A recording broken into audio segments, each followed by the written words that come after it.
এই ধ্বনি শুনলেই বুঝে যান তো, এটাই বাঙালির সাউন্ড অফ সেলিব্রেশন। কিন্তু জানেন কি এর ইতিহাসটা ঠিক কতটা পুরনো?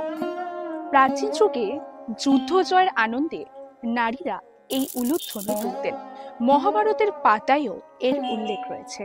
লোকবিশ্বাস বলছে এই শব্দে দূর হয় অশুভ শক্তি, আর আহ্বান আসে শুভ শক্তি। আজও বাঙালির বিবাহ, অন্নপ্রাশন, দুর্গাপুজো, প্রতিটি পবিত্র মুহূর্তে বেজে ওঠে এই ধ্বনি, যা একসাথে আনন্দ, ভক্তি আর ঐতিহ্যের প্রতীক।